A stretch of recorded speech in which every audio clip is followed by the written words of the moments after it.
Have you ever wondered what happens when the world goes quiet, when the streets of a bustling city finally fall silent for a long holiday weekend? Most people see it as a time for rest, a time for family. But for a select few, this silence is not an opportunity for peace. It is an opportunity for something else entirely. This is a story about a heist so bold, so unbelievable, it sounds like something straight out of a Hollywood blockbuster.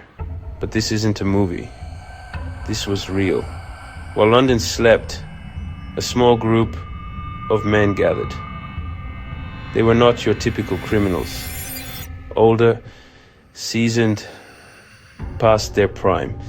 Yet, they were about to embark on an endeavor that would baffle seasoned detectives and capture the world's imagination.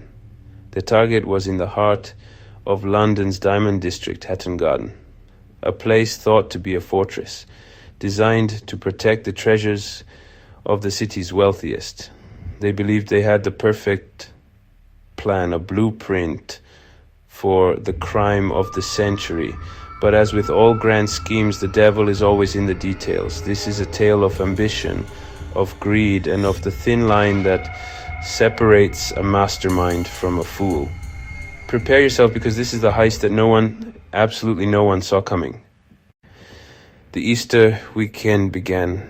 The city exhaled, but as the last of the honest folk departed, a new presence began to materialize, phantoms in the twilight. To outsiders, a group of pensioners meeting for a quiet pint. Their anonymity was a cloak of invisibility. Their leader, Brian, had nurtured the dream of one final spectacular score for years. Each man was chosen for a specific skill, honed over a lifetime on the wrong side of the law. The ghosts of London's criminal underworld were gathering for one final performance. Every great heist needs a getaway car. This operation required a workhorse, a Trojan horse. Inside was a mobile headquarters, a meticulously organized arsenal for their assault on the vault. Their entry point wasn't the vault. It was a simple fire escape. The first vulnerability. Down in the belly of the beast, they ensured there would be no accidental discoveries. They ignored the legendary door. Their plan was a masterpiece of low-tech ingenuity. Their weapon, an industrial core drill. Their plan, drill overlapping holes to form one man-sized opening. A siege, slow, methodical, patient. With a final nod, the driller squeezed the trigger. The siege of the Hatton Garden vault had officially begun. The drilling was a grueling, physically punishing task. The noise was immense. Concrete dust, fine as flour, filled the air, creating a suffocating gray fog. Progress was measured in millimeters. Every breakthrough met another layer of unyielding steel. Just as their blueprint had predicted, the drilling triggered the vault's internal alarm. The system worked, but their fate now rested in the hands of a stranger miles away. No one was sent to inspect. The police dispatch was cancelled. The burglars had won their biggest bet. The thin line protecting the vault was severed, not by the drill, but by a phone call. After many grueling hours, they broke through. They had breached the impenetrable wall, but they encountered an unexpected and formidable obstacle, a massive steel cabinet bolted to the wall. Their tools were no match. Defeated, for the moment, the gang made the difficult choice to withdraw.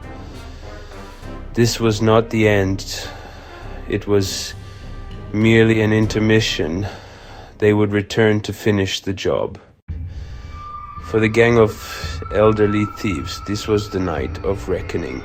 Their resolve hardened by near failure. They returned with the new weapon, the kind used by industrial rescue crews. This was their key. The plan was simple, a brute force solution to a brute force problem. With an explosive sound that echoed off the concrete walls, the cabinet finally gave way, a claustrophobic opening into a world of untold riches. The vault was open for business. He was a trespasser in a sacred space, the first to enter by force in its long history. The slow, methodical patience of the siege gave way to a frantic, desperate greed, a cascade of greed, decades of accumulated wealth ripped away in minutes. But the world outside was beginning to stir. The clock was ticking. They disguised their escape as mundane cleanup, hiding their crime in plain sight. There were no celebrations, only the quiet, tense focus of completing the final step. They had committed one of the biggest burglaries in English history and had simply driven away. The long Easter weekend finally came to an end. The silence that greeted them was heavy and unnatural. The legendary fortress had been breached. The silence of the tomb was finally broken, replaced by the wail of sirens and the frantic shouts of disbelief. The sheer audacity of the crime was breathtaking.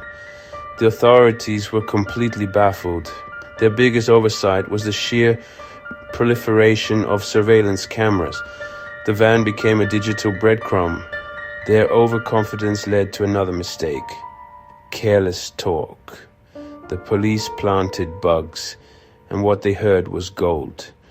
The burglars provided a full confession, complete with names, details, and locations. Armed with damning evidence, the police finally made the move. The masterminds were revealed to be pensioners. The moment of glory brought to an abrupt and undignified end. The key members were found guilty and sentenced to lengthy prison terms. For men in their 70s, a life sentence. The heist became a legend, a story of ambition, greed, and fallibility. It exposed vulnerabilities in the most secure of places and proved that sometimes the biggest threats come from the ghosts of a bygone era.